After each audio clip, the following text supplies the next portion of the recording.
Saudara, tahun 2025 adalah tahun yang menantang bagi jemaah haji, khususnya jemaah asal Indonesia. Anggota jemaah haji Kloter 14 Jakarta Pondok Gede mengungkapkan sejumlah tantangan saat mereka berhaji, di mana beberapa saran juga dilontarkan agar jemaah haji tahun depan siap secara fisik. Pemerintah juga diharap bersiap mencari solusi atas kendala haji tahun ini agar tak terulang di tahun berikutnya.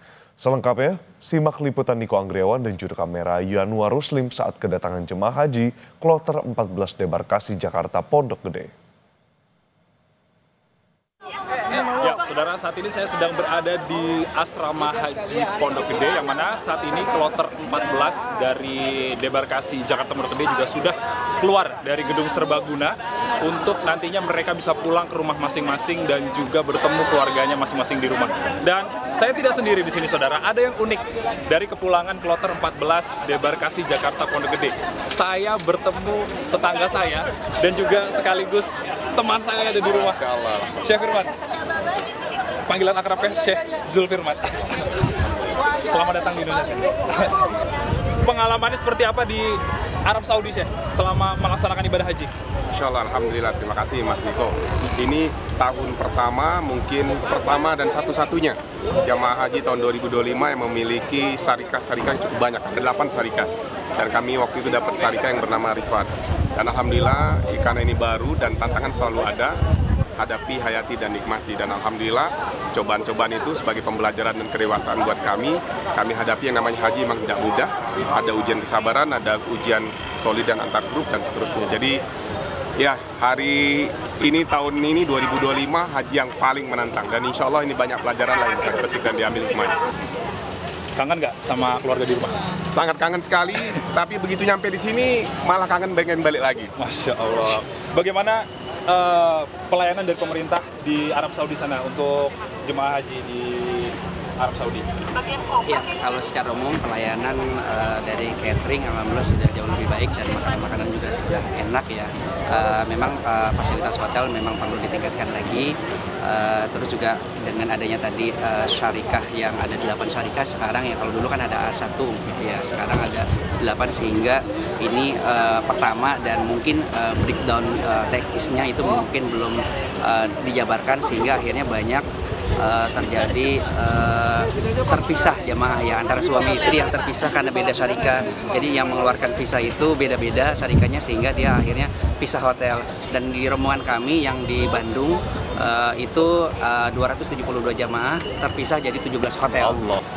Yang tadinya seharusnya menggunakan kendaraan bis sehingga tidak ada kendaraan, akhirnya kita jalan dari Musdalifah ke Mina dan dari Mina ke Arafah dengan berbekalan bawa perbekalan tas yang untuk 3 hari.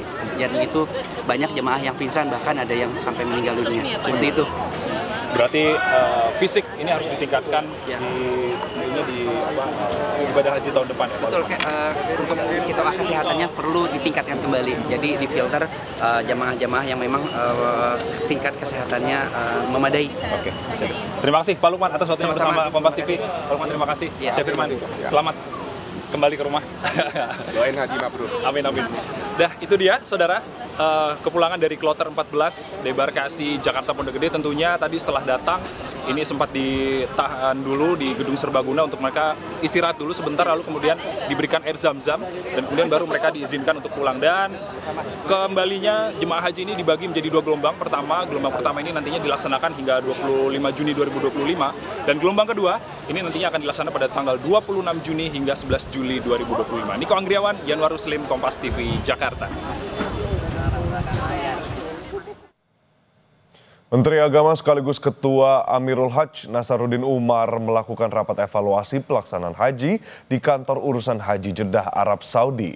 Beberapa poin dibahas termasuk evaluasi 8 syarikah dan penurunan angka kematian jemaah haji tahun ini. Menak Nasaruddin Umar menyampaikan dalam rapat evaluasi sebelum kepulangannya ke tanah air pada Senin siang bahwa seluruh jemaah haji Indonesia telah menunaikan ibadah haji dan tidak ada satupun yang gagal berhaji, termasuk 2 jemaah lansia yang masih hilang dan dalam pencarian. Menak memastikan status jemaah yang hilang, sakit, atau meninggal telah dibadalkan hajinya. Menak juga mengapresiasi penurunan angka kematian jemaah haji Indonesia tahun ini hingga Minggu 15 Juni 2025, jumlah jemaah yang wafat tercatat 275 orang, menurun dibandingkan periode yang sama tahun lalu yang mencapai 298 orang. Terkait evaluasi 8 syarikah, Menak menyebut semua masukan akan dijadikan bahan pertimbangan untuk peningkatan pelaksanaan haji di tahun depan. Sementara jumlah kematian ya, dibanding dengan tahun lalu sekarang masih jauh lebih menurun ya, apalagi tahun 2003.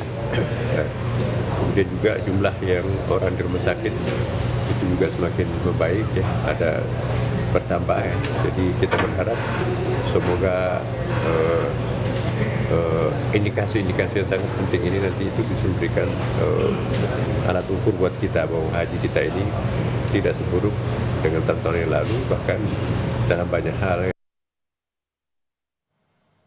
Arab Saudi akan mendeportasi dan memberikan denda puluhan hingga ratusan juta rupiah bagi WNI yang tertangkap melakukan haji ilegal. Konsulat Jenderal Republik Indonesia (KJRI) di Jeddah saat ini menangani kasus 37 WNI yang tertangkap terkait visa haji ilegal. Seluruh WNI tersebut berusaha masuk ke Mekah untuk berhaji, namun ditangkap oleh otoritas Arab Saudi di pos pemeriksaan nusuk dan checkpoint menuju Mekah sebelum dipindahkan ke Jeddah. Konjen RI di Jeddah, Yusron B. Ambari menyebut bahwa jumlah WNI yang tertangkap kemungkinan akan mencapai ratusan orang. Seluruhnya akan dideportasi dan dikenakan denda berat oleh pemerintah Arab Saudi. Pemerintah terus mengimbau agar seluruh WNI mematuhi aturan terkait pelaksanaan haji demi menghindari konsekuensi hukum di Arab Saudi. Yang sedang dialami oleh saudara-saudara kita tidak tertutup kemungkinan akan berakhir dengan deportasi dan juga ban masuk Arab Saudi selama 10 tahun. Denda ini bersifat perorangan, bagi pelakunya akan kena denda sampai dengan 20.000 real.